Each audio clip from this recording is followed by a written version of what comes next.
On today's show, the next 7 games are crucial for the Dallas Mavericks. How will they work out some of their issues on offense, on defense? We'll talk about that and more in today's Locked On Mavs. I'm Luka Doncic, and this is Locked On Mavericks. How about 10 Mavericks? NBA champions. Bang! Bang! It's good! And the Mavericks have won the game! If you don't believe, you shouldn't be here. Loyalty never fades away.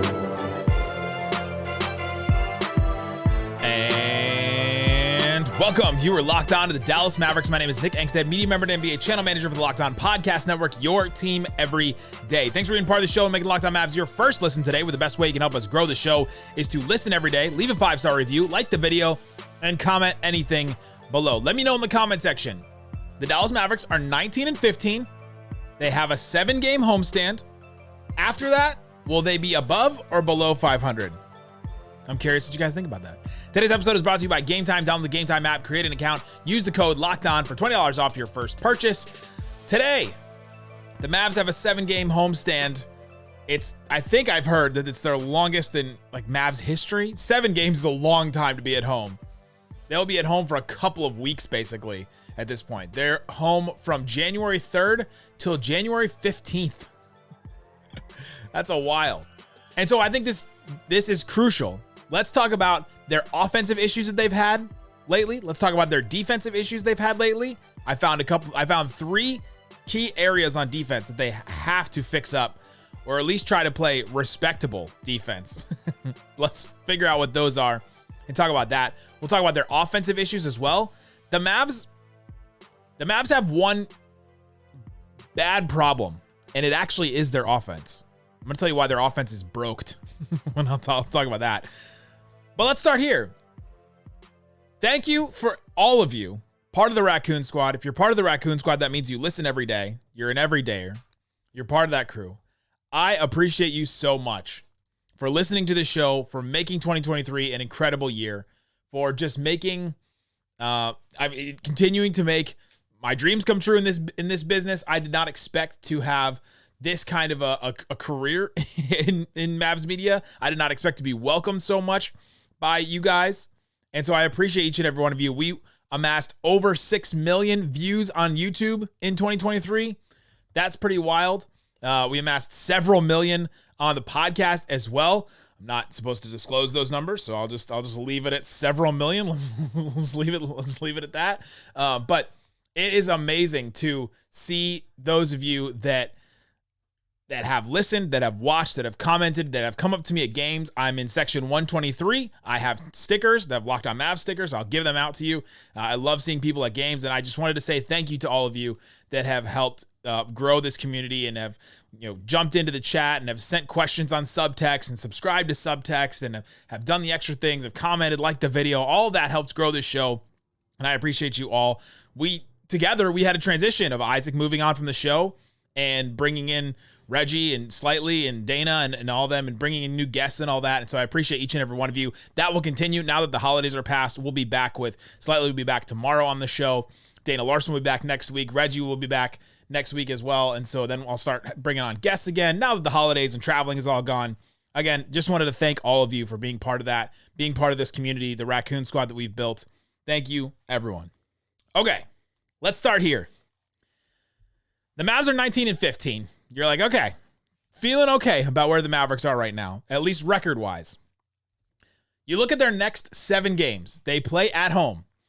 2 home games against the Portland Trailblazers. On Thursday, we'll have an episode with Mike Richmond from Locked On Blazers. We'll talk about the Blazers. We'll talk about Jeremy Grant, probably, and a potential trade for Jeremy Grant. We'll talk about probably Matisse Thybulle. God, he's been so good. If he was on the Mavs, it would be totally different. And the Mavs tried to sign him. But we'll do that on Thursday night going into Friday. But they play the Portland Trailblazers twice. They play Minnesota again. They get the hopefully revenge game against them. They've lost twice to them so far. Memphis against Ja Morant. They'll get to play at home. New York, Brunson coming back to Dallas. And then 2 games against the Pelicans, where the Mavs split those 2 games that they played in New Orleans earlier this season. There are no back-to-backs in that whole stretch. So you're home for 2 weeks, no back-to-backs. Luka, maybe a little banged up with that quad injury, but the home games and a day off between the Utah and Portland game, and hopefully he'll be back to normal here. or at least back to playing better than he did in Utah, because good Lord, that was so bad. Kyrie is back as well. And so you've got guys back, no back-to-backs. You've got 7 home games. This is a stretch of the season. I will not go so far as to say this will define the season. I have learned my lesson. 2 years ago, the Raccoon Squad knows, 2 years ago, I said that a 5-game stretch in like December or January, I was like, this stretch of games will define the season. And Isaac laughed at me. And then Kristaps Porzingis got hurt in that stretch. They ended up trading him, and I was right. So I'll take a victory lap on that and say that I was right. Porzingis got hurt in that stretch. They learned they needed to trade him. They did, and they went to the Western Conference Finals. I'll take the victory lap on that one. I won't say this will define the season, but I think these next 7 games are so crucial. So stick with us. We'll have a post game after every single one of them. We'll continue to cover these games. And I think they're important because the Mavericks in that 7 games, they play 3 teams with bad offenses. The Blazers have 110 offensive rating. That's bad now. And the Grizzlies, who have 108 offensive rating, and it's only 112 since Ja's been back. So Ja hasn't like completely changed their world. Like completely. And so they play 3 bad offenses. They need to help get their defense right. Can they get their defense right against teams like that? Can they fix some things? Can they clean some things up? I've got 3 key areas I'll talk about later that the Mavericks need to fix their defense. And then they got 4 teams that are good tests. The Mavs have not won games against good teams this season. They play Minnesota again. They have not beaten anybody in the top 6 in the NBA. They are 0-6 against Minnesota, Oklahoma City, Milwaukee, and Denver. They haven't played Boston and Philly yet. 0-6 against those teams. So they get a chance again against Minnesota. And then the Knicks and the Pelicans are 2 solid teams that you get to play against. The Knicks with OG Anunoby now. The Pelicans, playing pretty decent. And you play against those teams that are good tests to see who you are, what you're made of. Can you beat those kind of teams? All at home, all like rest, at least maybe not a rest advantage, all of them, but you don't have back-to-backs. The Mavericks need to clean up some stuff in this. The Knicks defense is 19th. Portland's defense is 20th. So some below average defenses in there. And then good tests against Minnesota. They're the best defense in the NBA. Memphis is still the 12th defense, so you get to face them again. And the Pelicans are the 9th defense. You play them twice in this. So that's a good test for them. The Mavs need to take a look at this. And also, they need to take advantage of this 7-game homestand, rack up a couple of wins here, because the stretch of games after this, I'm going real schedule heavy today. Because I think this part of the schedule is a big turning point. It is. Because the stretch of games after this 7-game homestand is as follows. At the Lakers, at Golden State, home for the Celtics, home for the Suns, at Atlanta, home for the Kings, home for Orlando, at Minnesota again, home for Milwaukee, at Philly, at Brooklyn, at New York, home for Oklahoma City. Whew. Those teams combined have a 600 record. That's really good. 6 home games, 7 road games. There's 2 back-to-backs in there. Both of them are travel back-to-backs. You play 4 of the top 5 teams in the NBA in that stretch. And these are the only teams they play in that stretch of games that are at or under 500. The Lakers, the Warriors, the Hawks, and Brooklyn. And that's on the second night of a back-to-back. Brooklyn is arguably the easiest team you'll play in that stretch. And it's the second night of a travel back-to-back. That's not good. That is a stretch that will... That is the stretch that will define the season, honestly, because they can go through that stretch and it could be brutal for them. 2 back-to-backs, all those 7 road games, all those teams with fairly good records, except for Atlanta, who has Trae Young still. Brooklyn, who the Mavericks, will be in a second night of a back-to-back. And then the Warriors and Lakers. Man, you can't fall asleep against those teams either. The Mavs need to take advantage of this homestand. To take advantage of this homestand, though, they need to do a couple things. They need to build a signature win. Build up to a signature win. Build continuity. Reestablish the offense with Kyrie. And I'll tell you how they're going to do all that stuff coming up.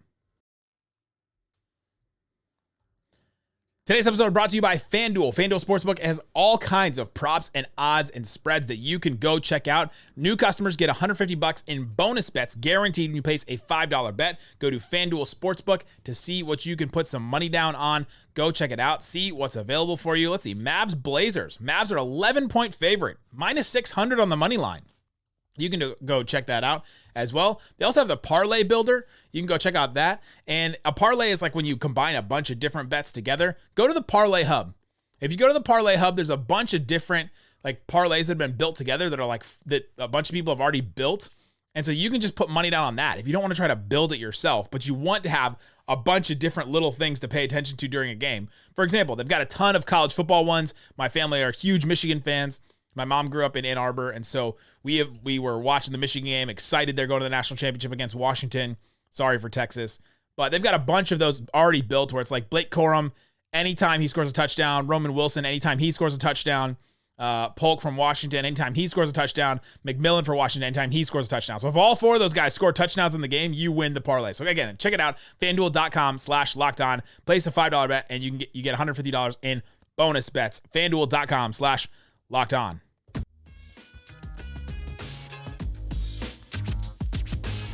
Thanks, everybody, for hanging out with us on Locked On Mavs, being part of the show, part of the Raccoon Squad, listening every day. Appreciate each and every one of you. If you want to subscribe to Subtext, I'll be back in full swing now. Appreciate all of you for the time that I took with my family, and I tried to stay away from Subtext. I still sent some rumors. I still sent some in-game stuff because I was doing some work while I was doing the podcast, and so appreciate each and every one of you. Subscribe to the Subtext to help support this show, and it's basically a Mavs AI that sends all the news and rumors and updates straight to your phone in a text, and you can ask it questions, and it will respond, and it is me. All right. The next stretch of games is crucial for the Mavericks, and one thing they need to do is to build up to a signature win. They still do not have a signature win. They've had some solid wins. The Warriors game, I thought, was a solid win for them. The Lakers game late, even though they almost blew they blew the lead and then they came back, that was still a fairly solid win for them. They still do not have a signature win yet because they don't have a win against the top 6 teams. I mentioned this. They're 0-6 against Minnesota, Oklahoma City, Milwaukee, and Denver. They haven't played Boston and Philly yet, but they will play Boston. They'll play Philadelphia. They'll play Milwaukee again. They'll play Minnesota again and Oklahoma City again in that stretch of games after this 7-game homestand. So can they, in this 7-game homestand, can they build up to a signature win like that? Can they build up to it? Because they still don't have it, and they've still got a long way to go, I think, until they get one of those. One of the things they need to do is to build some lineup continuity. I did these numbers a week ago. They're probably about the same. The essence of the numbers are correct, but maybe they're a little outdated now because it was about a week ago. But the Mavericks only had one lineup a week ago that had played 100-plus possessions. That is still probably true because of Kyrie being out, and then Exum and then all this. They only had one lineup that had played 100-plus possessions together. Some of the best lineups in the NBA have played like 500 possessions together. 600, 700. I mean, it is crazy to see some of these teams that have had this continuity. Oklahoma City, Boston, and Milwaukee all have lineups that have played 500-plus possessions together. Denver probably has one now too because they had 2 that had 400 or more. You have to have lineups play together. And the Mavericks have, Jason Kidd has experimented and tried a bunch of different things. And of course, you're going to do that early in the season, especially with a brand new team. But they need to build some kind of continuity now. You're in this season. At this point, we got to know who are the guys that are playing. And some of it's because of injury as well. Sure, so you give them a pass, you give them a pass, you give them a pass. All right, you're back now. Josh Green's back. Kyrie's back. Luka's still playing. And so we got to build some continuity here. You got to build some continuity with lineups. They also have to reestablish offense with Kyrie. The Mavericks offense is all of a sudden not elite. It's not. It's not elite, and this is an issue. Honestly, I'm more worried about this than I am defense. The offense will fix itself, I think, but I'm more worried about it and more concerned about their offense not being elite than I am about their defense being bad, because I have expected their defense to be bad. I did not expect their offense to not be elite. The Mavs' offensive rating is 118.2, which would have ranked first in the NBA 2 years ago. But it's not anymore. It's 10th. They're 1 point per 100 possessions better than last season. Offense in the NBA is bananas right now. It is insane how good offenses are. And so the Mavericks not being part of the elite means they're missing the boat on something. Since December 14th, they're 4-7. Their offensive rating, remember it was 118 for the season? Since December 14th, so the last 2 weeks, it's been 113 points per 100 possessions. They've dropped off recently. Part of that is definitely not having Kyrie. That's been huge for the Mavericks. They have to be firing on all cylinders for them to be the elite offensive team. It can't just be roll it out with Luka and a bunch of dudes and see what happens. That's not good enough in today's NBA anymore. And especially it's not good enough with the way Jason Kidd has designed the offense around Luka. There's no margin of error if Luka has a bad game. Look at the Utah game. Look at the Bulls game. Look at what was the other one he had a really bad game in? Look at that one. whichever game that one was. He's had 3 bad games this season, and the Mavericks just tanked all of them, it felt like. The Mavericks offense this season, by the way, against the top 10 defenses, the Mavs are 4-10. That's not surprising that they haven't won against good teams. But their offense against top 10 defenses is 113 points per 100 possessions. It's 15th. The Mavs are an average offense against the top 10 defenses. And that's not average against other teams that are playing everybody. That's everybody in the NBA playing against the top 10 defenses in the NBA. The Mavs offense ranks 15th. They are not stepping up on offense against some of the best teams in the way that other teams are. There's 14 teams in the NBA that are better playing against top 10 defenses than the Mavericks are. Concerned. Have you ever seen the videos of the dogs that have the buttons on the ground and they hit the button? It's like the what was that? Office, the Staples button. They hit the button and it says a word. And so the dog will press a button and it'll say outside, treat, treat, treat. It'll just hit the button over and over again. There's this dog named Bunny, I think, and it has a one that says concern. And I just want to hit that button over again. I kind of want to just buy that button. Concern, concern, concern. Here, should I hit concern, concern, concern. I am concerned the Mavericks have an average offense against some of the top 10 defenses. That's not good. For example, here are the teams that have great offenses against the top 10 defenses. The Hawks, the Suns, the Sixers, the Celtics, the Warriors, the Pacers, and the Thunder. Teams with superstars. Teams with multiple superstars have been good. Now, Denver is not on that list. You notice Milwaukee is not on that list. And so it's not like if the Mavericks aren't in the top 10 or aren't in the top 6 there, then they can't win anything. But I'm concerned that they're average against the top 10 defenses. They need to start building up some of that offensive continuity again. Here's where they have struggled on offense. Their half-court offense has dropped to 25th in the NBA. Concern, concern, concern.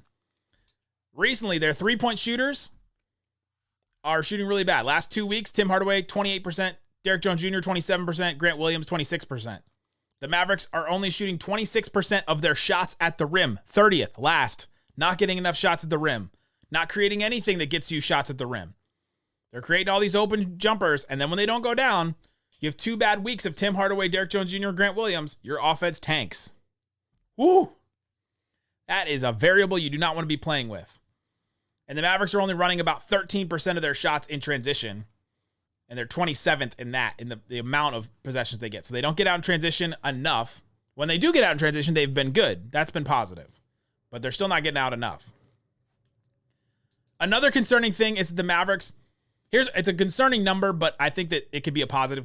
The Mavericks right now, according to Synergy, are below average in pick and roll offense with the roll man getting the ball. Someone sets a pick and roll. Someone rolls. The roller gets the ball. They're below average in that. Last season, the Mavs were excellent. Year before, very good. Year before that, excellent. Why are the Mavs below average? Well, Derek Lively has been, quote, very good, according to Synergy.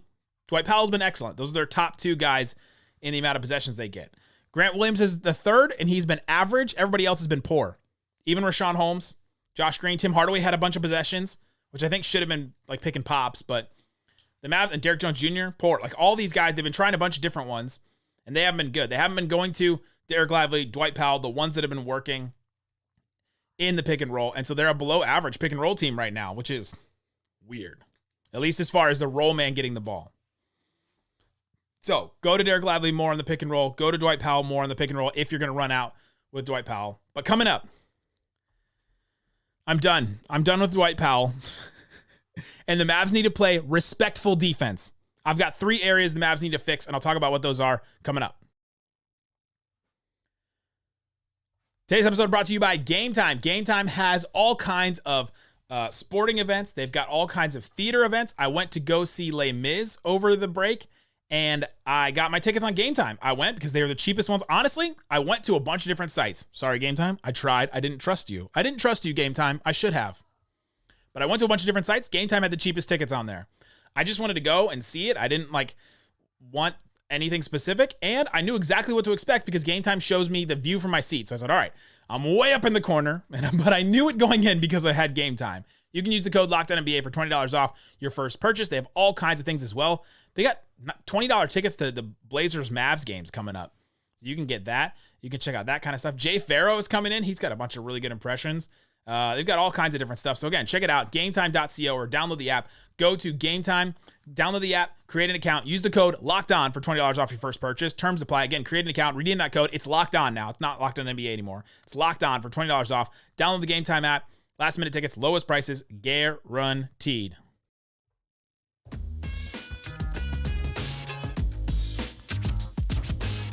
All right, Isaac, let's get into the Mavs defense. I'm concerned about the Mavs offense. It has not been good against elite teams. They have been bad in areas you'd expect them to be good in. Their defense has been bad, and we expected it to be bad. They just need to play respectful defense. The Mavericks defensive rating is 117.7 points allowed per 100 possessions. It's not good, but it's not as bad as it sounds in the past because offenses are just off the chain right now. Against the top 10 offenses, they are 29th in defense. Against the middle 10 offenses, they are 24th. And against the bottom 10 offenses, they are 16th. So just about right what you would expect.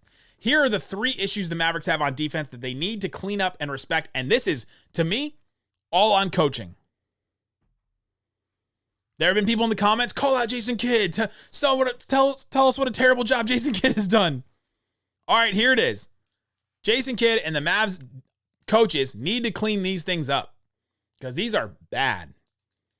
Transition defense. The Mavericks rank on synergy. They're poor. They're 27th in points allowed per play on transition. They're terrible in transition, which is why their offense being their best defense is true. I agree with Jason Kidd on that. They've got to coach up this transition defense because it's just bad. There's just no attention to detail in it. It's terrible. The effort's been terrible in it. They need to fix that and at least just play respectable. Honestly, they can't fix it. They've just got to play respectable. That's my whole thing with this whole topic. Just play respectable defense. The next one, not surprising either, is offensive rebounds and putbacks. The Mavs are 27th in the NBA in the amount of offensive rebound percentage that they allow. 30% of their misses go to the other team. 30%. I think the lowest in the NBA is like 33. So they're not too far off that either. Synergy ranks them below average. Big shocker. They allow too many offensive rebounds. And you saw it on the Jazz game the other night. It's not just Derek Lively. It's not just the centers.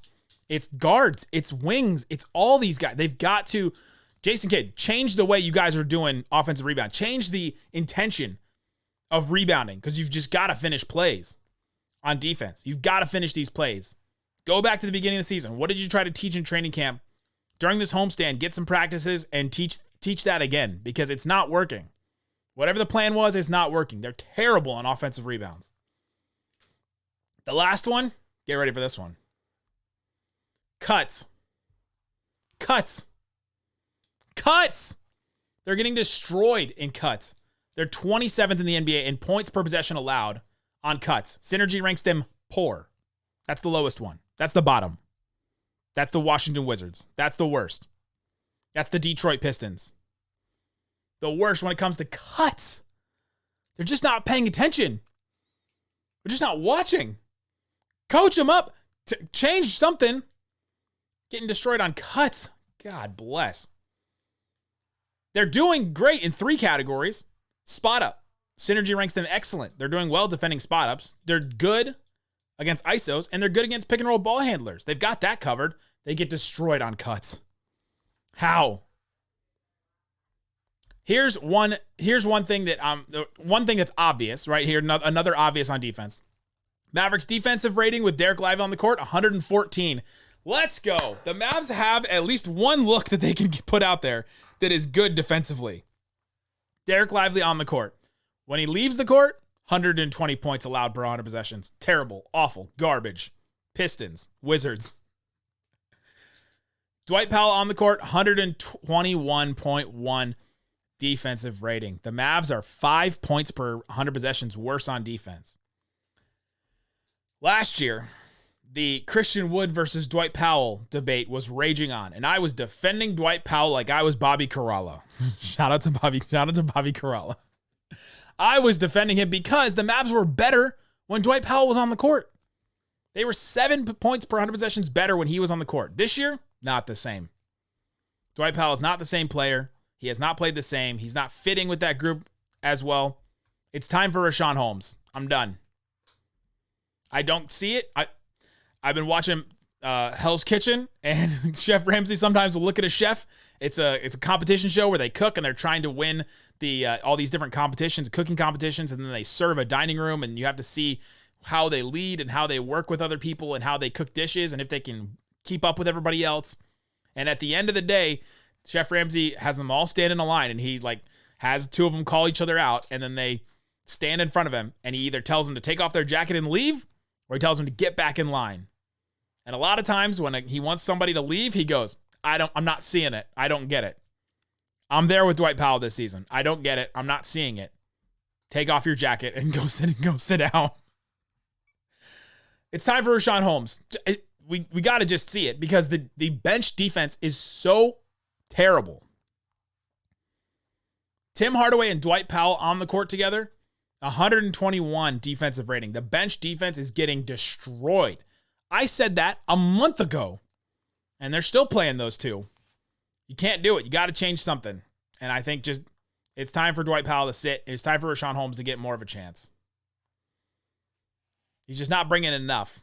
He had that one good game where he had 13 and 14, right? He had a good game the other night. Was it against the Warriors? But other than that, man, it's been brutal. It's not all on him. He had 12 and 14 that game. And he had 14 points against the Spurs. But they lost the Minnesota game where he had 12 and 14. So, I don't know. Whatever you want to take from that. But every other game, I'm not seeing it. And so, let's just try something else. The bench defense is that bad that we've just got to try something different. The Mavs have tried to, all right, let's put Exum in the starting lineup. He's been a good defensive player. Lively in the starting lineup. He's been a good defensive player. Derrick Joe Jr.'s starting lineup. He's been a good defensive player. And then they put Grant Williams, who has struggled this year. Josh Green, who has struggled this year. Tim Hardaway, who struggled this year. Dwight, who struggled this year. It's just all their Hardy, who has struggled this year. All their bad defensive players are on the bench, and all their good defensive players. They're trying to find some kind of lineup that works defensively. But they're getting destroyed in those moments. And so for me, one change they can make is Richaun Holmes and Dwight Powell sit. I mean, they just got to change it. Got to do something. Change it up. And hey, these things are on coaching to me. Transition defense, cuts, and offensive rebounds. Come on. It's effort, it's coaching, it's intentionality, it's making sure your team is ready, making sure they're aware, making sure they're getting up for a win, getting up for a game. Come on. It's got to be better than that. There you go. Those are the three areas on defense they've got to fix. Transition defense, or at least be respectable. Let me put it that way. Transition defense, cuts, offensive rebounds. They seem obvious, but they're getting killed in those ways, especially the benches. The benches have been bad. So there you go. Let me know in the comment section if the Mavericks record would be above or below 500 after this 7-game homestand. Let me know what you think about everything else coming up. Guys, thanks so much for listening to Locked On Mavs. Peace out. Oh, wait. Peace out. Boom.